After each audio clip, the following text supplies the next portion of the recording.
Boys, we're gonna do my origin story video. So, I was born in 1993 when Pokemon first came out, right? 99. I would be 6 years old. So I never picked up first edition base set, but we picked up a lot of I guess you call it unlimited base set. And we were pretty broke, so it's not like I had a lot, but I would buy a few packs here and there. I'd save up money and buy a pack. The packs were $3 back then, and now they're like what, $6. So yeah, I have a lot of fun memories at Toys R Us. That was like that was like the go-to store back in the day. Um, and then yeah, this is what a lot of the original Pokemon cards looked like. Obviously, you guys know this, but I'm just going through showing some pictures. So Pokemon was my first game that I started, and I actually did play the game back then. Um, and I'll show you guys the best pull I had from being a kid. So I think this was like my first Team Rocket pack.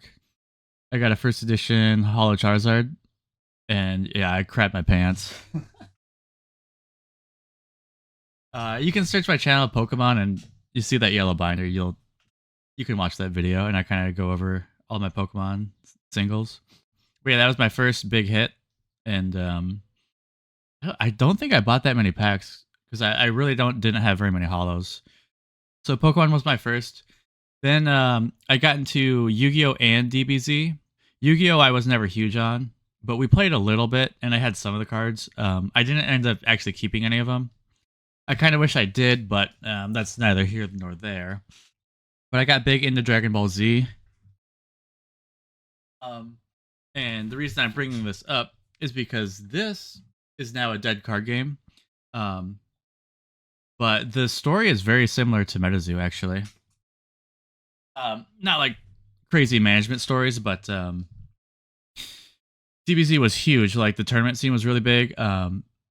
It was almost as big as Pokemon. I swear to God, everyone was playing it, and obviously, everyone knows DBZ. But when they stopped making the cards, a lot of stores like Toys R Us, they were just fire selling these boxes. So that's that booster box I showed you guys. I don't know. I don't remember. I was a kid, but I must have gotten it for like $40. But the moral of the story is that everything crashed when the game ended. But now a lot of these products are worth a lot of money. So just because something crashed, doesn't mean that it won't have value in the future. So then after DBZ, I got into Magic, and Magic is another one of my big games. So this is kind of the stuff that I would buy when I was a kid. It was like these Mirrodin theme decks, and they're not super valuable to this day. But yeah, I started in Mirrodin, and I had a lot of really good memories. So you guys, this is some of like the other DBZ stuff. This was called like the Power Pack, but yeah, it's just like stuff like this you would get for super cheap from Toys R Us. They were just fire selling booster packs, and you could get a lot of stuff really cheap. As I got older, I started getting interested in like collecting long term and keeping things sealed. So the first thing I ever bought with the intention of, I don't even know if I just never opened it, and then I just kept it. So I got this dual deck. I think I got this in 2015. So this is almost 10 years old now, and it actually never went up in price. I think you can buy this for the same amount of money I bought it for 9 years ago, like between $20 and $30. And then I started to get into Dragon Ball Z again. I started to get more into collecting Dragon Ball Z, like the ultra rares. I'm gonna show you guys. This was the first ultra rare I bought. I bought this 6 years ago. You can see, yeah, it's a beautiful card. I bought this 6 years ago for $140, and now it's worth like $400. The thing about collecting is you have to buy and you have to hold for a long time.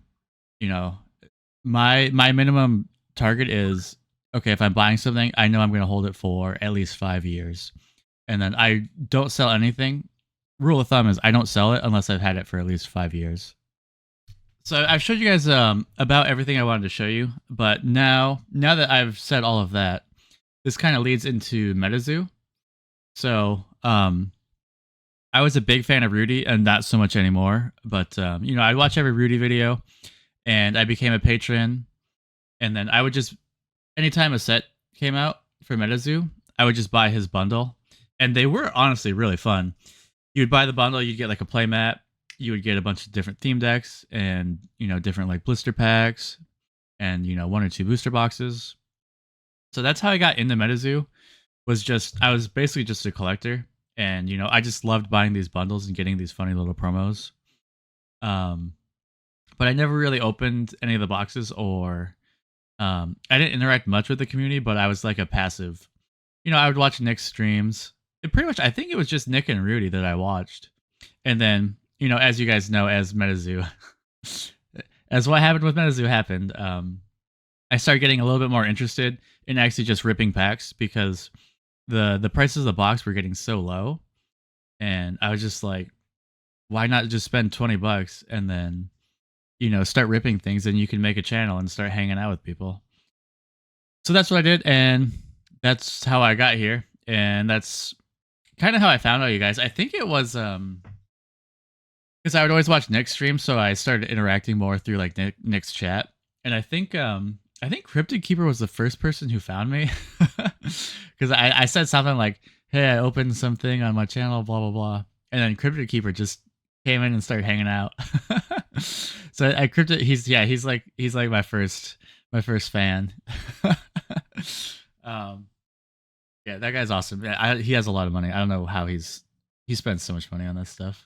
But yeah, that's pretty much my origin story. I wanted to kind of go more and then talk about the other games that where I started. I didn't really want to just start from MetaZoo because it'd be too short of a video.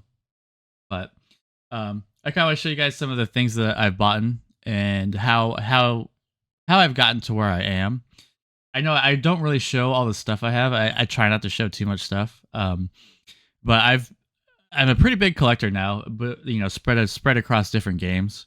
Magic is probably my biggest. DBZ is my second biggest. Pokemon's the third. MetaZoo is probably fourth, and then I do have some Flesh and Blood also. If you guys aren't familiar with that, I'll show you what they look like. Sealed booster box here. Little Rudy promo code. There's a silly little Rudy promo. I didn't buy it, but I did. So I'll edit that down into a quick little video, but just kind of want to show you guys where it came from, and yeah, that's about it. I'll probably see you guys tomorrow.